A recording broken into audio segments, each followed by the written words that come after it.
Happening now on Grid Tonight, Mercedes ended up signing Doriane Pin to his junior driver program. Where will she race in 2024, and does she have what it takes to make it to Formula One? Two Ford teams in the NASCAR Cup Series made some changes over the offseason. Will there be an uptick in performance this year? SRX postponed the 2024 season. Is it a disappointment that the revival of ESPN Thursday Night Thunder only lasted for one summer? Hello to all our viewers watching here in the United States and around the world. Welcome to Grid Tonight, your weekly motorsports news program. I'm Kobe Lambeth. With me has Ben Snyder and Matt White from Grid Endurance Performance. And I apologize for a few technical difficulties there at the beginning. My screen froze and it just set everything off with the music, but we're all good now. And we definitely encourage everyone to comment in the chat, ask questions, and support us through Super Chat. Now, Ben, take it away with our top story this evening. Thank you, Kobe. Pleasure to be filling in again tonight. Let's get into our top story. Iron Dame's back driver Doriane Pin has signed a contract with Mercedes to become one of their junior drivers. The 20-year-old French racing driver is one of the most exciting young prospects in motorsports. She has a Ferrari Challenge Europe Championship and 24 Hours of Spa class victory on her resume. Last year in the IMSA season finale, she wowed everyone by her strong opening stint at Motul Petit Le Mans, driving to the very front of both GT classes and outperforming several factory-backed platinum and gold-rated drivers. Pin will compete in the 2024 F1 Academy season, representing Mercedes in the all-female racing series, and she'll drive a car prepared by Prema Racing. In order to prepare for F1 Academy, Pin was a late-season entry in the Formula 4 Southeast Asia Championship, and she finished second in points. If she ran the full season, she might have challenged for a title in that series. At the moment, Pin is currently racing in the Formula 4 UAE Championship with Prema. After the first three races, she finished 8th, 20th, and 6th, with 12 races remaining in the Winter Series. Pin said moving into single-seaters was a clear objective for her in her career and is working very hard to reach the top level of the sport. Photo on your screen, courtesy of Mercedes. Matt, how big of a deal is it for Pin's racing career to be picked up by a team like Mercedes? Oh, good evening, guys, and hello, everybody watching around the world. This is a big story, probably the biggest story of the week, to see Doriane Pin jump into single-seaters. Not something we kind of see. Someone that's been a regular and is a regular in GT and sports car racing, going the other way. It's normally people from the single-seater ranks finding refuge in GT and sports car racing, but it's happened this way around for a change, and it's good news. She was, as you mentioned, Ben, has been very impressive over the last 12 to 18 months in every time we've seen her on track in various championships, and her stint at Petit, as you mentioned, was just terrific at the end of last year. Hopefully her connection with Iron Dames will continue in some shape or form. That is yet to be thrashed out, I'm sure, but in the background, I'm sure it's been done. And this is a really good news for her, for Mercedes, for the F1 Academy. There's going to be some big names on that grid next season. There's been a couple announced this week and previously, but already you would suggest that we may have our championship favourite potentially for the F1 Academy, which kicks off supporting the Saudi Arabian Grand Prix in Jeddah on the second weekend of March. And before I ask a question, here's a comment from our own Jackson Lambros in the chat. Said, "In great pit for Rafael and Marcello and BMW." And Jackson, you stick around towards the end when we get to our follow-ups. We're going to talk about Rafael in just a little bit. And you say this is a great move for Doriane Pin. Miss you as well, Jackson. Hope everything's going well for you off at college. And yeah, this is an incredible deal for Doriane Pin. When we saw all of her success in the sports car racing world, I always kept asking myself, how come she's not trying single-seaters? Because I think she has the talent to do that. And then at the end of last year, she made her debut in single-seaters. You know, as mentioned, Ben, she's been racing in the Middle East and in Asia. She's been doing relatively well for someone who's just beginning her single-seating career.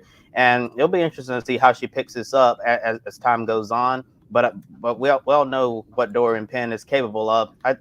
We saw a lot of great performances from her last year. You know, the year before that, already a racing champion and in Ferrari Challenge Europe. Her drive at Petit Le Mans last year, that was so impressive. That strong opening stint. She drove her Iron Dames Lamborghini to the very front of the GT field. She was in front of all the GTD competitors and the GTD Pro, faster than all of those platinum and gold rated FIA drivers. So I thought that was a very impressive drive by her, and she just showed her potential. And it's going to be interesting to see how she does in the 2024 F1 Academy season. But I'm definitely with you, Matt. If you're looking for an early championship favorite, why not pick Doriane Pin? Because she has the raw talent, and I think she can be very successful. And it'll be interesting to see how far she goes in this.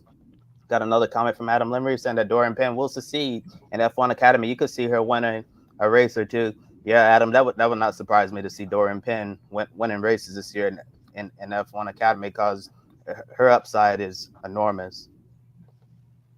Yeah, great news coming out of Mercedes this week, and great news with Haas as well, with Chloe Chambers joining the F1 Academy grid. The grid really filling up with these partnerships, and it's great to see. And I'm sure, like both of you mentioned, if anybody can make that transition from sports cars to open wheel racing and be successful right out of the gate, it's somebody like Doriane Pin. And we'll talk about her talent here in just a moment. I'll throw that question to you guys. But in terms of what I think in terms of a championship favorite, we've talked about Bianca Bustamante and, Abby Pulling coming back, and will their experience lend them the advantage there? But I think if you want to throw another name out there for a way too early title favorite for F1 Academy next season, I think Doriane Pin is certainly a name that has to be at the top of your list. But without a doubt, regardless, Pin will become one of the most highly anticipated female drivers to sign with a young driver academy program since Williams brought Jamie Chadwick on board. We all remember Chadwick's domination in the now defunct, what was kind of the predecessor to F1 Academy, the W Series. She was practically untouchable in most of those races, particularly in what was ultimately its final season. Now, Chadwick is about to enter her second season of Indy Next competition with Andretti Global after she was unable to find opportunities to race in Formula 3 or Formula 2 despite the Williams backing. 2023 F1 Academy champion Marta Garcia is moving to FRECA this year in a fully funded seat, which is a series used as a proving ground for young drivers progressing from a Formula 4 level series who hope to develop the skills necessary to succeed in F3 and beyond. So, Kobe, does Pin have the talent to move up the ladder on the road to F1? And what do you expect from Chadwick and Garcia this season in their respective championships? Yeah, start with the first part of that question. I think Doriane Pin does have the talent to move up the ladder system. If she does well in F1 Academy, we'd probably see her do what Marta Garcia did, move on to FRECA. And then if that goes well and the funding is there, maybe move over to Formula 3. I think if Doriane Pin has all the things that go the right way, I believe she can definitely make some great progressions. And right now it seems like she has everything she needs. She's with a great team like Prima. Prima needs no introduction. They're one of the premier teams in junior categories over in Europe. So she definitely has a really great team who's behind her. You got Mercedes backing now. That makes things even better for her. So I think Mercedes and Prima will take great care of Doriane Pin and make sure that she's in the best possible position to succeed moving forward.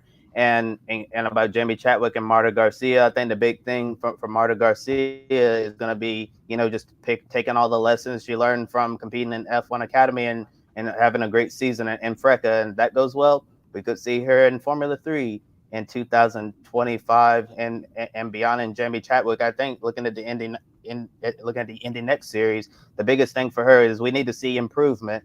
Sometimes in Indy Next, you'll see a driver come in year one, and look amazing. And some drivers, they'll be like mid-pack or not look so great in year one. But when year two comes around, we finally see that they've figured things out and they can finally start progressing, getting better finishes. I think for Jamie Chadwick this year, we need to see her finishing in the top 5 in most races. Indy Next has gotten really competitive in the last couple of years or so, and it's going to be very competitive once again this season. So I think that Jamie Chadwick needs to show a lot of improvement from last season. Instead of being in the back half of the field in a lot of races, I think it'll be time for her to, move up towards the front of the field. I think she needs to get some top 5s and build some consistency so we can see improvement from 2023. Yeah, don't disagree at all, Kobe, on all of that. FRECA, for those that don't know, is the Formula Regional European Championship by Alpine, or FRECA for short, which is basically the next step below Formula 3, which runs on the F1 calendar, and it is super competitive. There was 30-plus cars all throughout the season last year, and expected to be the same this year, with a lot of those guys from last year moving up to Formula 3. A lot of that has been announced today, actually, fair few Formula 3 announcements going on this week. So interesting to see how Marta Garcia gets on in that championship. As for Chadwick, I'm expecting her to do much better this year in. And it looks like we lost Matt for a moment, Ben, and he's back. Okay, Matt, continue on. The weather is not liking my internet here at the moment, or my internet's not liking the weather. Either way, Chadwick in Indy this year, I think she's going to do much better. She knows the tracks now, and she knows the car, of course. So she's with one of, if not the best team in the championship at Andretti. So I think she's going to do particularly well this year and be challenging for race wins. You might not get one, but it will have to be seen to see how that pans out. Pan, though, obviously, Doriane Pin in her, I said before, she's going to be one of the championship favourites in F1 Academy, and hopefully this is now after the W Series fallout from a couple of years ago. Now we've actually got something in the single-seater ladder which is going to produce some talent through. It'd be interesting to see how she gets on, and how, as I said before, which you probably didn't hear me say, Garcia gets on in Freca this coming season. Yeah, Matt, to your point, I think Jamie Chadwick for sure. Given the team that she's driving for, given the fact that for the first time she won't be going to most of these tracks for the first time in an Indy Next car, given her experience from last year, I think I've said on these shows before that the expectation at this point needs to be challenging for wins, given the equipment that she's going to have. So I think that's certainly a realistic expectation and goal for her in 2024. Again, F1 Academy is still a brand new series, a bit of a wild card there with Doriane Pin making the transition from sports cars to single seaters. But given the talent that we've talked about here in this entire segment, I think that, as you guys both mentioned, certainly have to consider her a championship favorite, way too early championship favorite perhaps as well. We move on now to our second story. One of the Ford teams in the NASCAR Cup Series going through a transition over the offseason was Rick Ware Racing, who announced that Kaz Grala will join the team this year. Grala will drive a number 15 Ford Mustang in 25 Cup races. He'll be in the car at in Los Angeles for the Busch Light Clash in just a couple of weeks. Then his first points race will be the second race of the season at Atlanta Motor Speedway. The team previously signed Justin Haley to drive the number 51 Ford Mustang full-time. This season, they'll begin a technical alliance with RFK Racing in hopes of becoming a more competitive organization at the premier level of NASCAR. Graphic on your screen courtesy of Grala. Matt, how confident are you that we'll see Rick Ware Racing improve its performance in 2024 given their new alliance with RFK? I think they'll definitely move forward. We know Justin Haley has got the speed from his Xfinity runs over the last few years, and of course he is a Cup winner. So he'll be good through the season and be there or thereabouts challenging for some decent results. Kaz Grala is no mug. He is a pretty quick driver. And the tie-up with RFK is a great point. And we saw how well RFK came on last year with Chris Buescher winning, was it 3 in a row on ovals, but in the summer.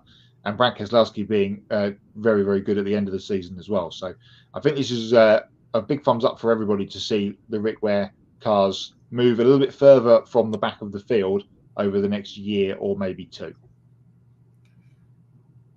Matt, I've always looked at Rick Ware and his team and thought to myself, well, they're doing all the right things. They're making all the right moves. But, you're going from maybe 35th to 33rd and then 33rd to 31st. I feel like the improvement has been there, but it's been very, very small. I mean, we still don't think of Rick Ware as a team that you get in one of their cars, you can win on any given Sunday, or, maybe you can't win on any given Sunday, but if the cards all fall your way and everything goes right for you, you can work your way into having a solid top 10 car and maybe competing for a win if everything breaks your way.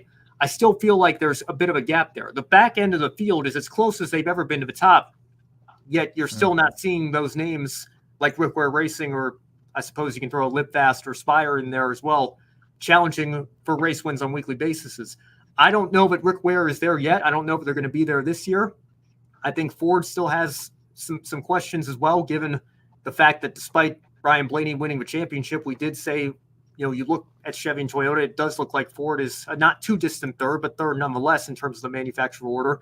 We all know Stuart Haas is going through a lot of struggles right now, but at the same time, RFK seems to be running the best of that team. I say that team. I know Keselowski's only been involved for a couple of years, but the best that Roush has run really since the Matt Kenseth and Carl Edwards days. I mean, that team has taken a massive step forward. So I think there are some good things on the horizon right now with Ford and specifically with RFK. So if you align yourself with an organization like that, I think that it opens the door to much more competitive opportunities. And then going out and getting drivers like Justin Haley and Kaz Gralla, I think will certainly go a long way in doing that as well. Now, if we look at another Ford team with RFK starting an alliance with RWR, this means that Front Row Motorsports will have a new technical alliance in 2024. Yesterday on SiriusXM NASCAR Radio, Michael McDowell's crew chief Travis Peterson announced that Front Row is now aligned with another Ford team, and that is Team Penske. Now, Front Row had been working with RFK for a handful of years before the switch to Penske. Peterson mentioned the importance of obtaining data from larger teams of engineers at organizations like Team Penske, because smaller teams have to do things like this in order to survive in the sport. So, Matt, after forming an alliance with Team Penske, do you have higher expectations for Front Row heading into the 2024 season? If you're going to align yourself with any team, you want to be aligned with Team Penske, and they are the two-time defending champions of the last 2 years. So it's not a bad tie-up to have. And a bit like the RFK situation with Justin Haley and Kaz Gralla that we just mentioned, it's not like, remember the Brawn story, of course. You're never going to see a Cup team in NASCAR go from the back to the front all of a sudden. It is a progressive thing. We're not going to see a massive upturn. We thought we might see it with a new car a couple of years ago. It didn't really happen back in 2022, but we're never going to see an almighty jump. But the progression of these teams, as you mentioned, Ben, before, with just a little bit here, then a little bit there, and a little bit there, and it keeps coming for these teams. And a lot of this going on at the moment. Those to use a Formula One term from back in the day, the garageistas don't seem to be a thing really anymore in the sport. Everybody's kind of aligned somewhat, some way with everybody and the manufacturer. There isn't just your 5 or 6 guys are working out of a shed with a car anymore. It just doesn't work like that now in the modern era. So all these teams getting tie-ups, of course, when we get to places like Daytona and Talladega at the super speedways, then we're going to see them all lined up together in a long line, helping whoever's at the front push to the victory, and more power to them, I'd say. Yeah, well, Matt, to your point, the RTA, I think at one time had, I think everybody but Furniture Row was running those contingency decals. I mean, everybody's aligned in some way, shape, or form, it seems like in NASCAR right now, particularly at the Cup level. But how deep do those alliances go, I guess, is the question. And you look at these 4 teams here looking like they're really going to put in an effort to align their resources and work together. And I think for teams, certainly Michael McDowell won a race on raw pace last year, inarguably deserved that with how dominant he was at the Indy Road Course. And even beyond that, the steps forward, he's proven that Daytona 500 win was not necessarily a fluke. You say what you will about super speedway racing, but that 34 team, particularly the last 2 or 3 years, has really taken a step forward. And I think that, it really wasn't that long ago when you think about it. Front Row Motorsports got their start, as one of the start and park teams, one of the field fillers, if you will, and look at where they are today. So I think that outlines a blueprint for a plan for Rick Ware Racing and teams like them trying to emulate that success. I'm not saying they're ever going to be as big or as successful as the Team Penske's or as the Hendrick Motorsports of the world, but could I see maybe 2 to 3 years down the road, if this alliance continues to grow, if RFK continue to get stronger on top of that, could we see a Rick Ware car in Victory Lane in the Cup Series? I certainly don't put that past that. I don't put that past them going into this season, because to your point that you mentioned earlier, Matt, Justin Haley's already won a Cup race with Spire Motorsports because of how crazy this sport can be sometimes. But, in terms of performance, I think even then the opportunity is certainly there for a massive step forward for Rick Ware and his team next season.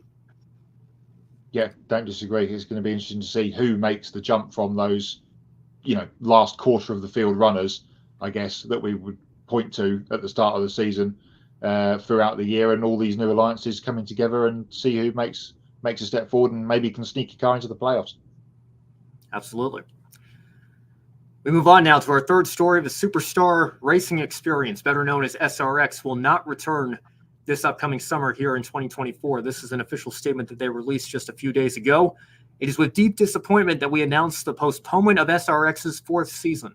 We entered the next phase of our racing series with great anticipation and excitement for what was ahead. Our expectations, however, have been tempered by market factors that have proven too much to overcome. Time has run out to put forth the kind of events our fans, partners, drivers, and tracks deserve. We're thankful to each for their commitment, their contributions, and their support as we brought a new idea to reality. The racing industry continues to evolve, and we are actively exploring strategic options for the series' long-term potential. We've made this announcement now to allow our partners the time and flexibility to best serve their interests. We will provide updates on future plans for SRX when they're available. Now, this was announced on January 11th, only 3 days after it was announced that Ray Evernham and Rob Kaufman acquired the rights to the IROC brand in an attempt to revive the old racing series. Evernham and Tony Stewart were the co-founders of SRX, but Evernham quietly left the ownership group, which he announced in March of 2022. According to Adam Stern from the Sports Business Journal, the cost of SRX had risen to an unsustainable level compared to incoming revenue. He also said SRX leadership intends to bring the series back in some way, shape, or form in the future. In the past, IROC went away for 3 years and returned later on to compete for over the next 20 seasons or 20 years without missing a season until it shut down after 2006. So never say never about a potential SRX return down the road. After 3 seasons, SRX went through highs and lows like any other racing series, but produced good action, storylines, the infamous fun flag, and much more. However, there certainly has to be some disappointment after signing a deal with ESPN to revive Thursday Night Thunder.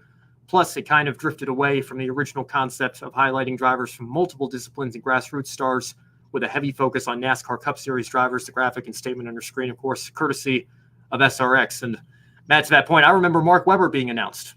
Whatever happened to that? That was unfortunate. We never got to see him behind the wheel of an SRX car. I know the pandemic certainly played a role in that as well, but do you think it's interesting how SRX made this announcement just a few days after Ray Evernham acquires the rights to IROC, or do you think that's maybe just a coincidence? Were you surprised when you heard this news? What was going through your mind? Well, you're probably better to speak about this than I am, but what I will say is it is like 2005 again. We're talking about IROC and A1GP potentially coming back to the sphere of the world. It is a shame about SRX, but I'll say this. Mika Hakkinen is still on an F1 sabbatical. He never retired. He may still come back. We may still get SRX back, but this is a big blow for them. There's going to be contracts that need paying off still. They're going to still have to pay. I'm sure they still have to owe suppliers and ESPN and all that kind of thing. And when you're not bringing any money in while paying it out, that's obviously not good. While the cars are parked up and there's no drivers in the cars. I was a little bit surprised last year when we had the likes of Joseph Newgarden join in and Joey Logano, and they had, as you mentioned, a good group of Cup guys come in and be a part of the series when, as you said, it was kind of supposed to be that focus of grassroots guys, local short track guys. And remember, only Francis Jr. making a big name for himself early on in that series when it first launched. So shame.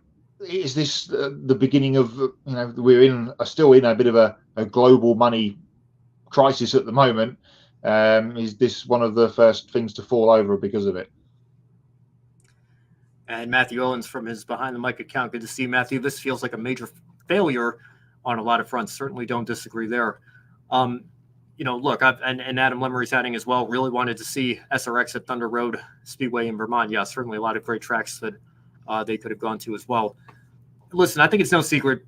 People know that I was not particularly a huge fan of SRX from the start. The fun flag certainly was one of my major problems with it. It always seems like a contrived entertainment series rather than a true racing series, and I think that really became apparent. I still remember the middle of season 2, Hailie Deegan had a mechanical issue on her car and had to spend multiple green flag laps in the pits, and then ended up returning to the track, and they let her back out on the lead lap like nothing ever happened, and she was still able to fight for the win. And I get that your series is loose with rules like that, and it's supposed to be fun, it's supposed to be entertaining, but that's not racing. And I said as much on this show. That's not racing. It sucks, but sometimes a part breaks on your car, and that puts you out of the race, or at least puts you many, many laps down to the point where you're not going to be contending for the win if you can get back out there. And nowadays you can't even really do that in NASCAR with the damaged vehicle policy. But the point remains that, that is not racing, what we saw. So how can you try to market this as a legitimate racing series to bring in diehard racing viewers? It was clearly, going after a different demographic there. So I think there were many issues that hindered it from the start. And then I think the IROC announcement, again, I certainly don't have insider's knowledge as to the meetings that were going on behind the scenes that led to these announcements, but I certainly think it can't have helped. I think everybody was reminded of IROC when SRX was first announced. It was like, okay, this is kind of like IROC coming back here. And, to my point that I brought up, right before I asked you a question, Matt, when you had guys like Mark Webber being announced, when you had some IndyCar guys like Elio Castroneves and Tony Kanaan, you thought, well, okay, IROC had, it was predominantly an oval series with predominantly NASCAR stars, but you had, some guys coming over from different disciplines. And it did feel like, in some ways it was the International Race of Champions, the literal name of the series. So, it wasn't entirely all the Cup Series superstars of both today and yesterday. I mean, you had your Michael Waltrips and Willie T. Ribbses out there as well. But, I think that they certainly, to Matthew's point in the chat as well, there were a lot of fronts where certain things should have and could have been handled better. And I think if they had been handled better, we might not be having this discussion right now. And Matthew's going to add on here, SRX never fulfilled the initial promise of being a revival of IROC. That's what we need back is IROC, but that feels highly unlikely with the congested schedule all these series now have. And that's certainly a good point as well with how much racing we have going on, even during the December, January months. I mean, half the F1 seasons end in December now. We've got Formula E going on right now. Of course, you get to the end of January, we've got the Rolex 24 coming up, and then we roll right into NASCAR season. So, it is hard to put on an international race of champions. I guess this time of year is probably the best time to do it. But this is when everybody's, all burn out and they need a break. And this is like the last thing you want to be thinking about is racing. Everybody needs some time off to rest and recharge. And then we go back, at the beginning of February or so. So, again, I've made it no secret where I stand on SRX. I feel bad for everybody who's lost a job here. I mean, it's never good to see something just go away completely. But, to the point that we brought up earlier, Matt, how many series can you name off the top of your head that said we're not suspending operations entirely, we plan to come back, but we're taking a season off? How many of those series actually came back? Well, I can't think of any off the top of my head. Didn't come back. No. And I posted this in our chat in the week when this news came up. In Australia at the moment, we've got S5000 being parked up for this year, and the V8 Touring Car Series, which is for some of the older supercars cars. They've not been able to find enough of an entry, and they're being benched as well. Don't forget that there was that SRX story last year about them having a race in the Middle East somewhere this year. What happened to that? That was like, okay, this is happening. Oh, now we're going to go here. And it was like, oh, maybe this is the projection that this is going. To the point of drivers, quickly, before we bring in Matthew's point there on screen, I think it's very different now to what it was back in the noughties and 90s, in the height of IROC days, where everybody's contracted like so firmly that they can't be in or seen around other sponsors and other brands of cars and things. The Race of Champions is a good one for that, because all those years that Michael Schumacher did it, but he never raced a Ford. He never got in the Ford Focus WRC car from memory. He was always in the KTM Crossbow or the Speed car or whatever it was called, the old NASCAR Middle East thing that they used. Well, and Carl Edwards beat him that one time. He did. I was there. That clip makes the rounds every year, right? I was there. It was one of the biggest cheers of the night. Yeah. Wow. Mr. Owens says, I may be in the minority here. I don't think the needle moved with a bunch of retired drivers. What does is the original IROC idea with active champions in their prime. This is not what SRX was. And to his point, and Matthew posted that in our chat in the week, there was a clip from Atlanta doing the rounds of Jimmy Johnson and Scott Dixon and all these guys from about 2005 battling out at Atlanta back in the day. If we could get something like that again, that would be great. Well, I'll tell you this much. If you're talking retired drivers and you're talking like, I mean, goodness, I was going to say Jeff Gordon, but I guess it's already been 8 years. But, you're your Jeff Gordons, your Tony Stewarts, your Dale Juniors, your Jimmy Carl Johnsons, Edwards. your Matt Kenseths, your Carl Edwards. I mean, guys that have been in cars relatively recently. I think that's one thing. When you're talking about Willie T. Ribbs and Michael Waltrip, I mean, like, are we really surprised that, the current Cup superstars that, Kyle Busch didn't run full time, but he hopped right in there and won right away. And, Brad Keselowski was very competitive. I didn't follow the series super closely just because I wasn't a huge fan of it, but I can't remember all the names exactly off the top of my head. I don't want to risk, dropping a name here that wasn't part of the series, but like the results were not surprising. Like guys that are active race car drivers, or like Chase Elliott, I think got in the car and, was up to speed right away in the first season.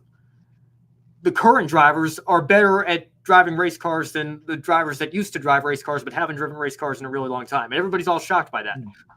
Well, I mean, again, I think the whole point to Matthew's point should be trying to bring in active big names in racing from different disciplines and put them all in equal cars and let's see what they can do. I think that was the whole point of IROC. I think that should have been the whole point of SRX, but ultimately, obviously, it wasn't.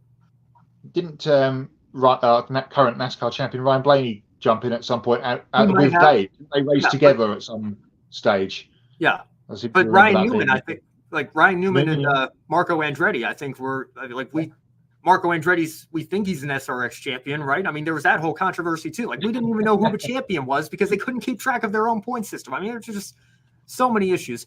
Adam Lemmer is saying one thing I liked about IROC is seeing drivers like Steve Kinzer, Al Unser Jr., Jeff Brabham going against NASCAR's best. Yeah, I mean, that's the whole point right there. Just to my point, and thank you, Kobe, putting in our private chat. Dave and Ryan Blaney raced together in the series once upon a time. So that's But I mean, again, Ryan was always going to be more of a competitor, than Dave was because Ryan's an active and now a Cup Series champion even. Whereas it's been a long time since Dave was racing full time in the Cup Series. Just to follow up on the point that I was making and asking you, Matt, as well, if you knew of any, because I can like I said, I can think of a lot of series that wanted to take a break for a year and then reorganize and come back, like the original IROC did, like Global Rallycross did after 2017, I believe, like the W Series. I mean, we were tracking on the Women in Motorsports show. Well, F1's announced F1 Academy. W Series is, they say they have plans. They haven't officially. Oh, wait a second. Now they've gone into administration. That seals the deal there. Like a lot of series have done this before, but then they don't actually make good on their plans to come back. I think it's hard to keep it's hard enough to keep a series going. It is incredibly difficult to suspend operations temporarily, air quotes around temporarily, if anybody's just listening to this and not watching, but it's exponentially harder once you've suspended operations to restart them and come back and bring back the original series that you once had. So I'm not saying SRX is DOA here, so to speak, dead on arrival, but it's not looking too good. And then you couple that with the fact that Ray Evernham, who was one of the leading founders of SRX, has announced these plans to bring IROC back. And that was kind of the whole idea of the series to begin with, is superstars from different disciplines coming together. Can those two series coexist? I don't know if they can. The only time I can think of two series trying to coexist is, the kart IRL days. How well did that work out for American open wheel racing? I think they're still feeling the effects of that to this day, 15, 16 years after reunification. So again, I mean, there's a lot to take in with this story. Obviously it's a brand new story and we'll see what comes of these IROC plans here. But in terms of the SRX future, whatever future that series might have, I don't think it's very good at this point. American Le Mans Series and Grand Am as well, you could add to that coexist, kind of trying to coexist against each other. One that's just come to mind while you were talking about things that went away and never came back. GP Masters was a thing. I think it got swept up in the GFC at the end of the noughties. That was a bit like SRX, but for single-seaters and old Formula One drivers. Nigel Mansell was in there. And he absolutely dominated the first round in the rain at Silverstone, and I think it ran for 3 races and never reappeared again. Kind of that same vein of the legends of the sport coming back. Is it another case of series that obviously don't have the history? We know the Cup Series, we know IndyCar, we know Formula One. They've got all that behind them, whereas trying to get off the ground and keep going is obviously tripping a few series up. and seems to be over the last couple of years. Well, Matthew Owens just terrified me there Yeah. with his latest chat message. It's a shame it's been gone for nearly 20 years now. And I'm thinking to I know. myself, no, it's not. It just feels like, but wait a second, 2006 is that's 2006. 24 minus 6 is 18. Oh my goodness. That's not that. You're right. That's not that far off. Oh man. Well, anyway, we'll leave it there. And obviously any developments that continue to come up based on this story we'll bring to you here on our programming. But I believe we'll bring Toby back in here for more motorsports news and stories from around the world. Thank you, Ben. Trackhouse Racing added another young talent to its driver development program, signing 17-year-old Connor Zilic. He'll compete in select races amongst various series such as the Cars Tour, ARCA Menard Series, Trans Am, and IMSA. This includes the NASCAR Xfinity Series and Truck Series in 2024 and 2025. Zilic will also be competing in the upcoming Rolex 24 at Daytona at the end of the month in the LMP2 class with Air Motorsport and co-drivers Ryan Dial, Dwight Merriman, and Christian Rasmussen. He's already been very successful in Mazda MX-5 Cup and Trans Am competition, finishing second in the 2022 Mazda MX-5 Cup standings and winning Rookie of the Year. In 2023, he won 4 Mazda MX-5 Cup races and 10 starts. Over in the Trans Am world, he won 5 of 13 TA2 races last year, including a Cars Pro late model tour race at Ace Speedway, and finished second in his ARCA debut at Watkins Glen International. Justin Marks said he watched Zilic grow from racing karts at Trackhouse Motorplex to beating down the field in a Trans Am race at VIR, calling him an amazing talent that he wanted in the Trackhouse family, promising to go slow with him to make sure he's fully prepared for each level of competition. Photo courtesy of Trackhouse. 3 NASCAR Toyota drivers will compete in the IMSA Michelin Pilot Challenge season opener at Daytona International Speedway. Bubba Wallace, John Hunter Nemechek, and Corey Haim will share the number 23 Smooth Racing Toyota GR Super GT4. This is similar to the program we've seen from Ford in the recent years, entering Fort back NASCAR drivers in the Pilot Challenge race to knock off the off-season rust. Last year, Zane Smith and Harrison Burton won the GS class and captured the overall race victory, driving a Ford Mustang GT4 for Multimatic Motorsports. Smooth Racing team principal Kevin Conway said having those 3 Toyota drivers from NASCAR is a major honor and testament to the team. 7-time NASCAR Cup Series champion Jimmy Johnson will add 3 more races to his 2024 schedule, with Carvana returning to sponsor the number 84 Legacy Motor Club Toyota Camry XSE for these races. Johnson will give the Daytona 500 another attempt, including the return of the Brickyard 400 at Indianapolis and the season finale at Phoenix. Johnson is also scheduled to compete at Texas, Dover, both Kansas races, the Coca-Cola 600 at Charlotte, and the Las Vegas Fall race. This news comes only days after Legacy MC announced a new multi-year partnership with Dollar Tree and Family Dollar, with those brands being visible on a Legacy MC Toyota in all 38 race weekends in 2024. Graphic courtesy of Legacy Motor Club. And on a separate note, Johnson, his longtime crew chief Chad Canals, and Donnie Allison will be inducted into the NASCAR Hall of Fame this Friday night at 8 p.m. Eastern Time. You can watch coverage of the induction ceremony on Peacock. NASCAR announced the format for next month's Busch Light class at the Los Angeles Memorial Coliseum on Saturday, February 3rd. The Cup Series field will be split into 3 practice groups, with each group receiving 3 sessions. Each driver's fastest lap time from their practice session will determine the starting lineup for the heat races. There will be 4 25-lap heat races. The top 5 finishers of each heat will advance to the Busch Light class to take starting positions 1st through 20th. Then on Sunday, February 4th, the top 2 finishers of the 75-lap last chance qualifier race will advance to the main event later that night. Once starting positions 21st and 22nd are known, the 23rd and final spot in the 150-lap Busch Light class main event will go to the highest driver in points from the 2023 season that then raced their way into the big show. The Clash of the Coliseum exhibition race gets underway on Sunday, February 4th at 8 p.m. Eastern Time on Fox. Graphic, courtesy of NASCAR, and returning to his roots, Trackhouse Racing driver Daniel Suarez will enter the NASCAR Mexico Series exhibition race at Los Angeles Memorial Coliseum. He enters the event as a special guest driver who will drive the number 99 Chevrolet for Jimmy Morales, with Jose Blasco Figueroa serving as his crew chief. During his 5 seasons in the Mexico Series, Suarez won a total of 10 races, picking up 26 top 5s, 39 top 10s, and finished second in points in 2013. Joining Suarez in the race will be 2-time series champion Ruben Garcia Jr., ARCA Menard Series driver Andres Perez Delar, Max Gutierrez, and 2-time Series champion, including last year, Salvador de Alba. Speaking of de Alba, this year he's going to compete in Indy next with Andretti Cape before transition to Andretti Global in 2025. Last year, de Alba also finished third in the USF Pro 2000 Championship. I find it amazing how he was able to run the NASCAR Mexico Series, take that championship, and also finish on the podium in USF Pro 2000 the same year. Find that very impressive from Salvador de Alba, so I'm sure he'll be a driver to keep an eye on this year. And the event dubbed as the King Taco La Batalla en el Coliseo is scheduled to begin on Sunday, February 4th at 5 p.m. Eastern Time at the LA Coliseum, graphic courtesy of Trackhouse Racing. Daniel Dye will run 10 races for Colic Racing this year in the NASCAR Xfinity Series. Along with his Xfinity program, Dye is also returning to the Truck Series full-time with McAnally Hilgeman Racing. An Xfinity Champion Container will sponsor Dye's number 10 Chevrolet. He'll compete at Daytona, Texas, Dover, Iowa, Pocono, Indianapolis, Michigan, Kansas, Las Vegas, and Phoenix. And Colic previously announced 3 full-time Xfinity entries for Josh Williams, AJ Allmendinger, and Shane Van Gisbergen. Graphic courtesy of Colic Racing.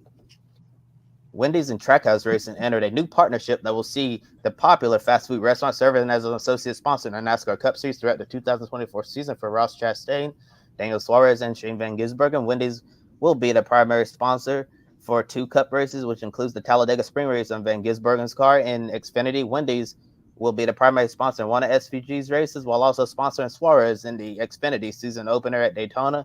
The team and car Suarez will be driving in Xfinity race will be announced at a later date.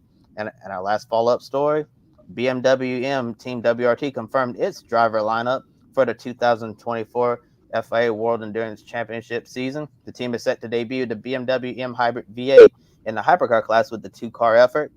In the number 20 BMW, you'll see Sheldon van der Linde, Robin Frange, and Rene Rast. Then in the number 15 BMW is Dries Van Thor, Marco Wittmann, and Raffaele Marciello, making his long-awaited prototype debut in the top class. Marciello said this is exactly the challenge he was looking for after leaving Mercedes, and he's looking forward to sharing the car with his longtime GT3 rival, Dries Van Thor. Graphic courtesy of BMW. Now that that's out of the way, I'm going to turn over to you, Matt, for our very first Hots and Knots segment of 2024. Yeah, thank you, Kobe. We'll get to Hots and Knots briefly. Quickly, 2 little news in other admin kind of stories, really.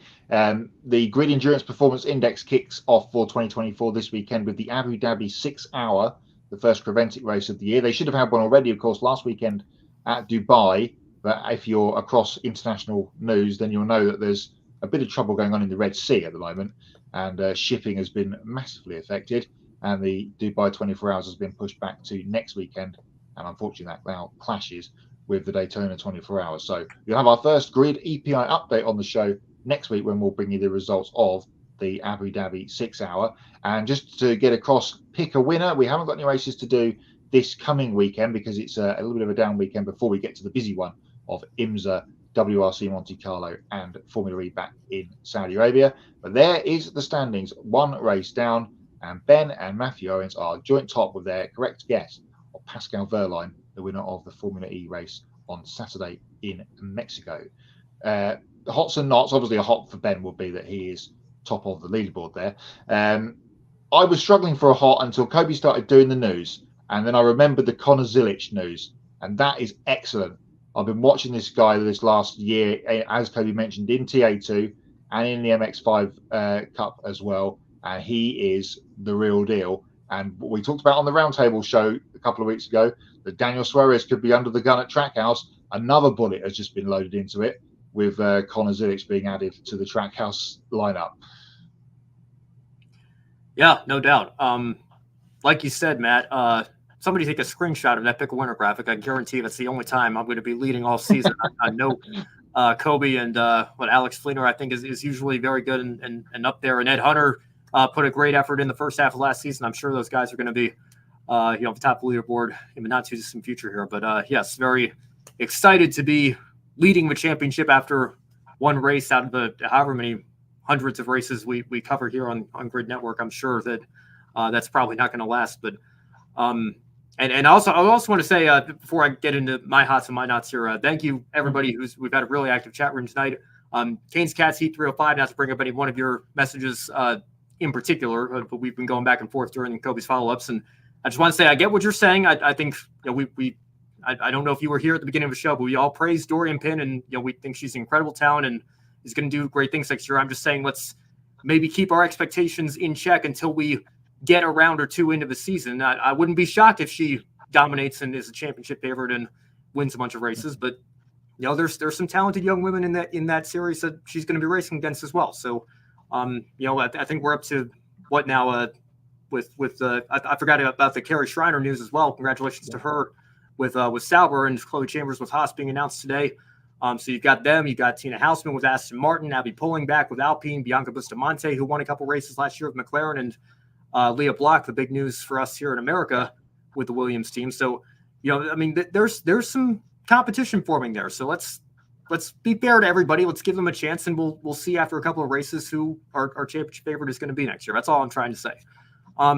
In terms of my hots, Matt, you pick up a great one there with Trackhouse and all the talent that they're adding together. But I just want to say it's going to be great to see Jimmie Johnson back again next year and putting in more of an effort with even more races. And how cool is it that he's going into the Hall of Fame this weekend? Friday, and this will actually, ironically, now that I'm thinking about it, lead it into one of my knots that I'll wait to give that one just a minute, obviously. But what's going on with the Hall of Fame this weekend? Jimmie Johnson going in, thoroughly deserved, but he's not fully retired. We still get to see him from time to time. And I think that's one of the cool things about the sport here. And I know that there's been some conversations in other sports, particularly LeBron James saying, like people like him, obviously he'll get his call to the Hall of Fame one day in basketball. It's like I always like to say, it's not a first ballot. You don't even need a ballot. It's so obvious the resume that somebody like him has. Why do we make them wait? And I think there are certainly arguments for making, not putting in active full-time competitors in your Hall of Fame and waiting until their careers have come to an end. But, Jimmie Johnson's full-time career has come to an end, but he's still involved in the sport as an owner, and he's coming back to drive a couple of races here and there. I think that, it's a very cool situation that you have going on right now, that you have an active Hall of Famer racing in a competitive Cup Series car. And that's, my other hot as well, leading into what Legacy MC is building over there with this new partnership with Toyota running their engines next year. I think that, they're going to take a massive step forward with the backing that they've got from that manufacturer, and very excited to see what Jimmie can do. And, some of those tracks that, you're talking about, back when he was sponsored by Lowe's and the Charlotte Motor Speedway was sponsored by Lowe's, he practically owned that track. So, the Coke 600, I think, is going to be a good race for him. He's practically owned Dover as well at multiple points in his career. Texas is another one. Anybody's got a shot with a good car at Daytona 500. So could driver number 84 get win number 84 next year even? I would not put that past him one bit. And Adam Lemery's giving us a hot as well. Roar before 24 on Sunday. Bring on the Rolex 24 Hours of Daytona. What's not the cold weather? I think a lot of people all over the United States and even the UK as well certainly feeling that. And yes, Kane's Cats, Heat 305, very high on Connor Zilic and, the talent that he possesses and what he's shown across all these different series in his young career. Very excited to see what he can do in the not too distant future of Trackhouse. Yeah, absolutely right. Knots, I don't really want to say this, but I'm going to. And we talked about it lots last week. The start of the Formula E season, we're ready to go for racing in 2024. Oh God, it was a bit of a drab race in Mexico on Saturday. Just thought maybe we heightened it up a little bit too much on the show last week, and I thought it was thoroughly disappointing. But hopefully the races in Saudi Arabia at Diriyah next weekend, Friday and Saturday, will be better. But congratulations to you, Ben, and to Pascal Wehrlein on getting the victory. All right, it doesn't. I'm going to cheat a little bit here. It's not specifically a motorsports knot, but it's related. It involves motorsports.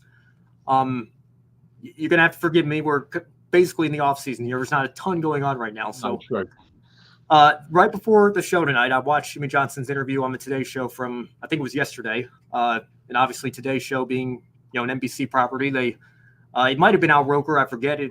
I think he was part of that panel. But anyway, one of the panelists said, you can watch the Hall of Fame induction ceremony exclusively on Peacock.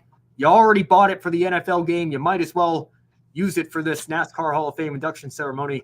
And thank you, Kobe, for putting that in the scripts and name dropping Peacock specifically, because I'm just fed up. I'm tired of all these different streaming services. I'm tired of having to remember 100 different passwords for 100 different places, and I'm tired of the continued fragmentation of all these different. Like, Peacock was actually the first streaming service that I signed up for with my own money, because I like Dale Jr. I like abandoned racetracks. I wanted to watch a lot of Speedway, so I was like, okay, $5 a month. That's not that much. Still want to watch that. Pitched it into to watch a lot of Speedways there, and I thoroughly enjoyed it. I thought it was a good show. I'm a little disappointed we never got Nazareth on there, but you've got Peacock now, and I'm thinking, well, okay, this is a pretty good deal, right? Because you've got every season of Saturday Night Live, you've got a ton of different movies and TV shows and different documentaries, and there's some live sports that NBC's trying to build up, and I was like, okay, I can get on board with this.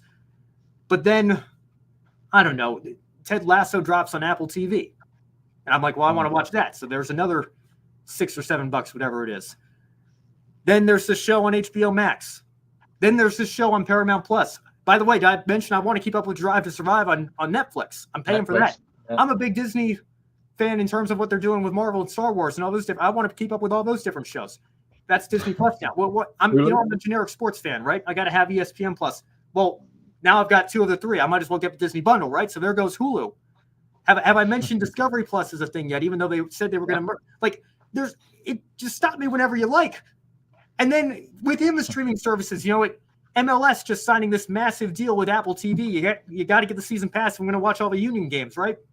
Everything just continues to add up. And then just getting me to my breaking point this week, when the NFL and NBC and Peacock come out and they say 23 million people watched the wild card game. It's the biggest numbers we've ever seen for a streaming exclusive and everything. And I'm like, well, yeah, because the NFL is king. 97 of the top 100 watched telecasts in the United States were all NFL games, and the couple that weren't, I think there was one presidential debate and a couple of college football games, right? Like, American gridiron football just rules supreme here. Why is anybody surprised? And you put it behind a paywall. This was the only option that people had. But the real kicker for me is, and this draws it back to the motorsports conversation, what has Peacock done with the IndyCar exclusives? The Peacock exclusive races that they put on the last couple of years. You know what they've said? You know what those numbers were? I'm asking you, do you know? Because I don't know. Yeah, no, I don't know. All they told me was, the ratings were in line with our projections, and we have no further Well, that can't be good. Right? I mean, if 23 million people watched an IndyCar race at Toronto, you bet they would be rushing those press releases without even proofreading them first, right? They would want to get those out as soon as possible. So when the numbers are good, NBC is more than happy to put them out there. The fact that they didn't release the Peacock exclusive numbers, and yet they're doubling down on it, they're going to have 2 Peacock exclusive races next year. I mean, it just really, it rubs me the wrong way so much, and it continues to frustrate me. By the way, I didn't even mention Amazon Prime, and that's where some of the NASCAR races are going to be next year. I mean, it just, I can't even list all of them off the top of my head because there are so many. And, and then you get into the whole idea of cord cutting. You still want to be able to watch live TV. So then you throw a YouTube TV or a Sling TV in there. I mean, it's just too much. I feel like the whole point of Netflix was we're going to pull all these different movies from all these different distribution companies together, and it's all going to be in one place, and you can stream them whenever you want. And it's only $8 a month. Well, now every TV network, every distributor has their own streaming service, and they're all, and by the way, I know inflation's out of control, but I've been getting countless emails this year of, by the way, we're increasing your subscription price to $6 a month, or from $50 a year to $60 a year. I mean, it never ends. It continues to add up. By the time you pull everything together that you want to watch, you're paying the same amount you were paying for the 120 different cable channels that you weren't watching, but now you have to remember 15 passwords on top of that. I mean, it's out of control. And people know that I'm a huge proponent of physical media. I understand that there is certainly a place for streaming. I think streaming can be great. I think it's great that we have technology, but we need to embrace it because we have the option, not because it's a necessity for all the things that we used to be able to watch through traditional media or through physical media or whatever the case may be, that we now have to find ourselves paying, for all these different streaming services because it's behind a paywall. It just drives me absolutely insane. And I'm not very happy about the direction that things are going. I know it's inevitable. I know ESPN's probably going direct to consumer in a couple of years, but or maybe even in 2025. But I don't know. It just really rubs me the wrong way. No, this comment's been on the screen here for a couple of minutes now. Sorry, Matthew, but you're telling me I'm in the 1849 age range, a new fan, not a legacy fan. So I should love streaming. That's the rules, and I have to love Chicago and not have interest in North Wilkesboro. Somebody's been listening to the morning drive, I can tell. Hey, I've been watching this sport since 2007. I don't know if that makes me a true legacy fan, but I certainly wouldn't consider myself a new fan either. I think, why are we defining fans by that in the first place, right? Everybody gets a say, everybody gets a vote, and we need to have these discussions and these debates without shouting people down. I'm all for having the conversation, but I think at the same time, you can't ignore the very real problems that we have now with the way the landscape is going here. And a good point by Kane's Cats Heat 305 as well. The only place you can watch IndyCar practices is Peacock. That's where you can watch all the Indy Next races. I'd love to know what the ratings are for the Indy Next races. I'm sure there's only a handful of executives that know the answer to that, probably because there's only a handful of people watching it. You can probably count it on your fingers with how many people are watching those. But just very, very frustrating. As was they'll have a bunch of the Rolex on Peacock as well next weekend. To point on your Peacock game of because I didn't have to pay attention to Wildcard Weekend this weekend. It was the Chiefs game that was on Peacock, wasn't it? And there's your answer to the 100 million people that were watching the Chiefs. Yeah. And I agree with Adam. I moved up. I'm here in New England now. I guess I have to say the Patriots are my adopted AFC team. But the second closest NFL team to my home in Delaware would be the Baltimore Ravens. So I can get behind the Ravens a little bit. I was hoping for an Eagles-Ravens Super Bowl, but then it became very, very clear very quickly that was not going to happen. I get right. You guys call the sport we call soccer is football over where you are, Matt, right? So anytime anybody talks about Philadelphia's football team, this is what we're going with, right? We don't acknowledge the birds are on probation, right? We're not acknowledging them for the immediate future here until some major changes are coming. I don't know. Maybe Kobe's Carolina Panthers can take Brian Johnson off our hands. We will drive him down to Carolina ourselves, Kobe. We will get in the car. We will bring him to you and hand deliver him over so that you guys can have a new head coach down there in Carolina, and everything will be great, and we can reset here in Philly. I think it's a win-win.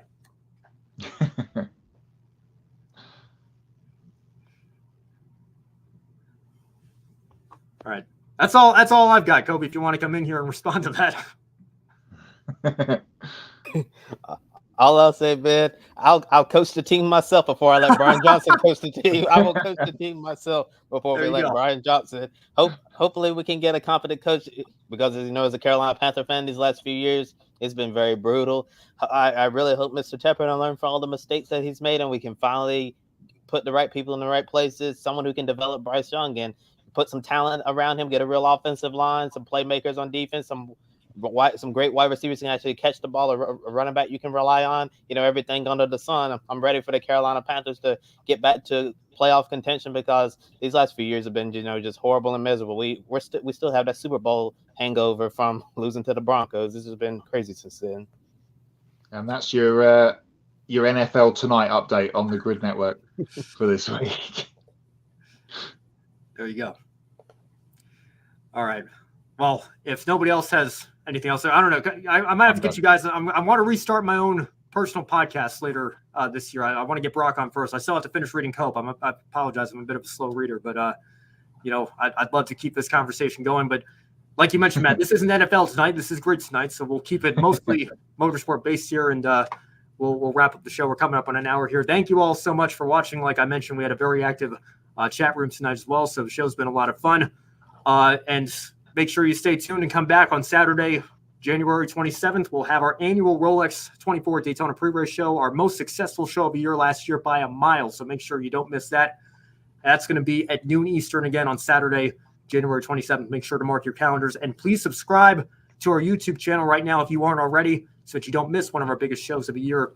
Thank you all so much for helping us reach. I think we're up to 820 subscribers now, so the growth has been steady the last several weeks. Thank you all so much for that. Now help us reach our new goal of 900 subscribers on the way to 1,000 and beyond. And make sure you hit the bell icon as well to get notified every time we upload a new video or host a new show or go on the air. And follow us on all our social media platforms as well, and visit our website, gridranking.com. Now, if you really liked what you saw tonight, you can take 5 minutes after the show to invest in the Grid Network through Patreon. Join Colin, Deshelle, Mark, Robin, David, and Matthew, who invest each month in the Grid Network. We encourage you to join these fine folks who help keep us on the air. And as you can see, once we hit $500 per month, we can start sending our team to the track to cover more races and continue expanding our coverage for you, the viewers. The link to that is in the video description box below. Or if you'd rather make a one-time donation, you can click on the Buy Me a Coffee link, get your name on the board, invest as much as you want in our team. Consider buying a specific on-air personality a cup of coffee, and they will thank you on the air. And finally, if you're watching on YouTube, you can support us during our live streams by donating through the Super Chat or using Super Thanks if you're watching after the fact as well. For Kobe Lambeth and for Matt White from Grid Endurance Performance Index, I'm Ben Schneider from Grid Live Encore and LastCar.info. Thank you all so much for watching. We'll see you next time.